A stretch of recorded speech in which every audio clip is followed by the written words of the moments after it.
A bombshell trail of messages now before the Madlanga Commission appears to reveal a covert alliance operating behind the scenes of South African politics, intelligence, and illicit tobacco.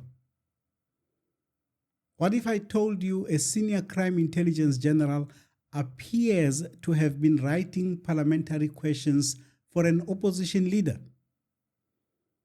That's exactly what evidence before the Madlanga Commission now appears to suggest. At the center of it all is EFF leader Julius Malema and suspended Deputy Head of Crime Intelligence Feroz Khan. Khan drafted the questions and Malema posed them in Parliament. So all this time, when Julius takes to the podium and attacks the character of other leaders and government officials, on whose behalf is he speaking? Hello everyone, welcome back to Joe Talks Politics. I am your host, Joseph Musia. Let's get right into this.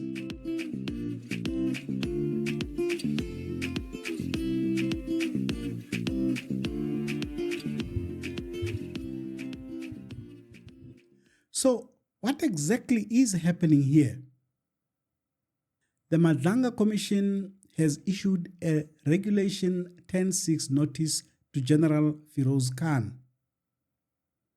In simple terms, this means the Commission believes it has information that could implicate Khan or adversely affect his reputation. Before making any findings, it is allowing him to examine the evidence and present his version of events. This follows references to Khan by several witnesses, including Lieutenant General Ntlanhla Mkhwanazi, in connection with various matters under investigation. As part of its inquiry, the Commission has also sought access to Khan's communication devices and records. On the 26th of May, Khan launched an urgent High Court application arguing that the police had unlawfully seized his phones and other electronic devices and seeking an order preventing the authorities from accessing their contents. By that stage, however, the Commission had already obtained some of the information from the police who had initially seized the devices. Khan subsequently abandoned the urgent application. On the 6th of June, the Commission filed answering papers in response to the interdict application. In those papers, it explained why access to the communication was important to its investigation and disclosed some of the information it had already obtained. Once those court papers were filed, they became public. And it is from those documents that we are now getting an early glimpse into what information the Commission believes it has on Khan, what questions it intends to put to him, and why it considers him a person of interest. And if the contents of those papers are anything to go by, the issues raised are both significant and deeply troubling. As a political podcaster, Julius Malema's role is my main interest. And for a better context, for those who might have missed or forgotten this session of the Parliamentary Ad Hoc Committee, we go back to March this year, when General Ntlanhla Mkhwanazi returned to complete his evidence. The evidence leader is Advocate Maria Mokgwaetsi. I think the name keeps coming up, and not much has really been said about him in the ad hoc committee until I think today, really. So if you could maybe just explain to the committee what the relationship or what General Khan's role is, first of all, in crime intelligence, and then maybe also the relationship, because I think in the memorandum what is suggested that there is a relationship that General Khan has with politicians and members of parliament. If you could also maybe just speak to that. He had worked in different areas until this PSS division was started and he became part of it. It is there where he became closer to politicians. I'm sure majority of the people that are in the building, let me not say the African National Congress, honorable members, but the people that are within that building of the headquarters of the ANC knows Khan very well because he brags about it. He moves up and down that building. Members of EFF will come and say they know Khan very well because he's very tight with the lead of EFF. So Khan is this person who has played politics to get his way. And that's a danger that Khan brings into the picture. I said he's in charge of counterintelligence in the police. He was in charge of the vetting section where all the profiles of everyone sits. So he's a person who's been that powerful. So Khan started fighting with Khumalo, and he will come to me and complain about Khumalo. I will ask Khumalo. Khumalo will simply say, Khan's appointment is this post, which is support. The only thing I'm asking him to do is to go back to his post. He doesn't want to, because Gerald Jacobs had moved him, or before that, he had moved him away from there to counterintelligence. Counterintelligence is where activities are happening. And he wants to stay there because that's where the investigation of these hijacking, kidnappings, drugs are happening. So he wants to be there. But the fight with Khumalo is only about the position. That he doesn't want to be here, he wants to be there. So Khan remains a person that causes a lot of issues to date at crime intelligence. In the past, it was not him. There were many others. But at this present moment, it is him, the key player. And this is where things get even more interesting. Here is Malema speaking shortly after Mkhwanazi's July 6 media conference last year during the 12th anniversary celebration of the formation of the EFF. Mkhwanazi, do not be shaken, because if they fire you, there is a position for you in the EFF so that we can continue to fight corruption in South Africa. General Mkhwanazi should know that there is only one hope for the fearless. Admiration for Mkhwanazi was at fever pitch at this time. And why would a firebrand populist leader not want in on all that popularity? But now, listen to him. A few days after the appearance of Mkhwanazi, where he explained exactly who Khan is, Malema has changed his tune. Or threaten anyone. We are not scared of policemen. When we joined the struggle, we were taught not to be scared of a policeman. We have not done it when we were young. We are not going to do it when we are old. Mkhwanazi is fighting General Khan. And every time he fights General Khan, he drags the EFF name, he drags the CIC's name to fight General Khan.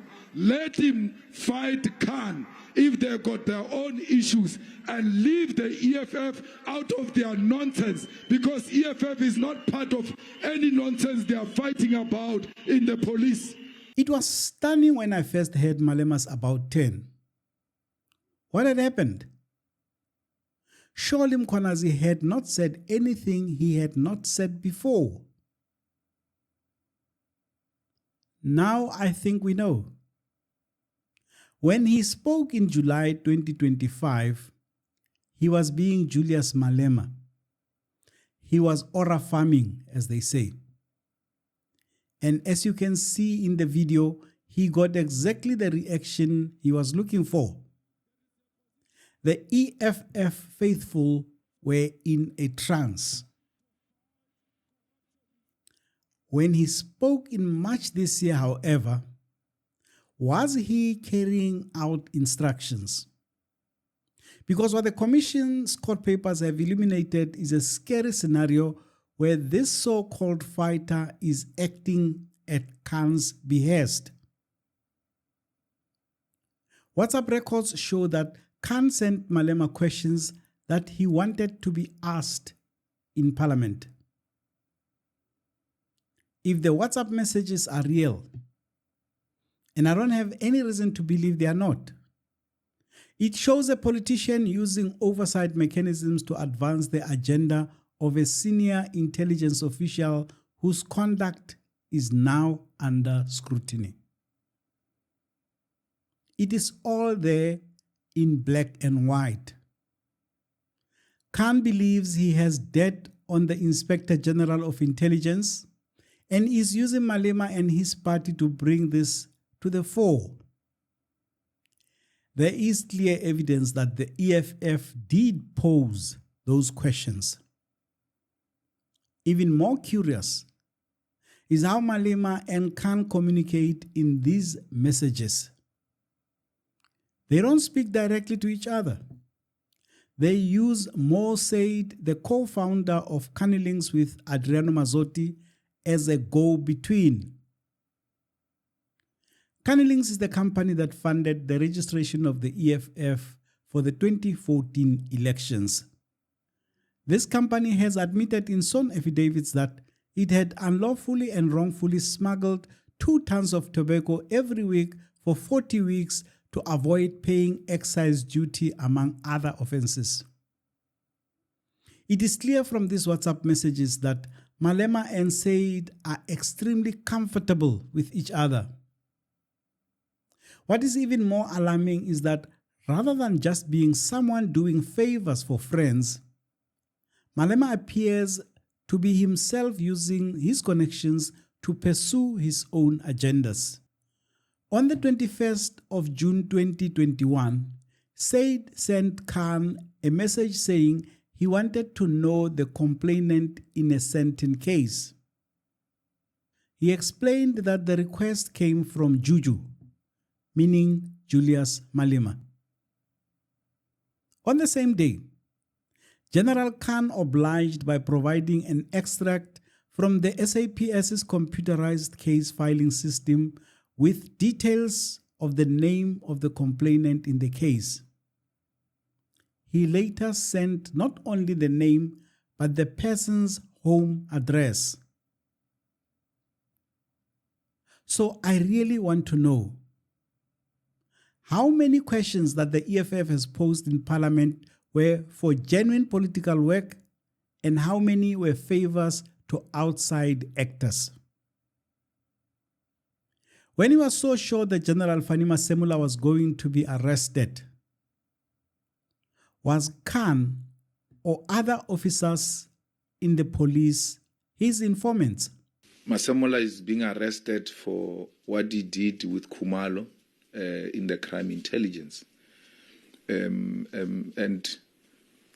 Masemola was supposed to be arrested that week when Mukhwanazi had a press conference.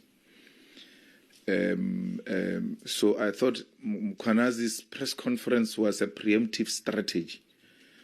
And perhaps the arrest for Masemola is delayed by that or will be seen as if we are fighting back or anything of that sort. So it's a matter we're paying a very close attention to, because we cannot allow any more people to abuse their positions. Once a warrant of arrest is issued, it means there is some sort of evidence of wrongdoing which must be tested at a court. The WhatsApp messages put these remarks in a new context. He does not appear to be speculating. He is stating it as a fact that a whole national commissioner will be arrested. While Khan will soon appear before the commission, as things stand, Malema is unlikely to be called. So what happens then? Should he continue sitting in important forums like the Judicial Services Commission and the Section 89 Impeachment Committee? Please share your views in the comment section below. And if you enjoyed this episode, don't forget to like, share, and subscribe. That was another episode of Joe Talks Politics, and from me, Joseph Musia. See you in the next one.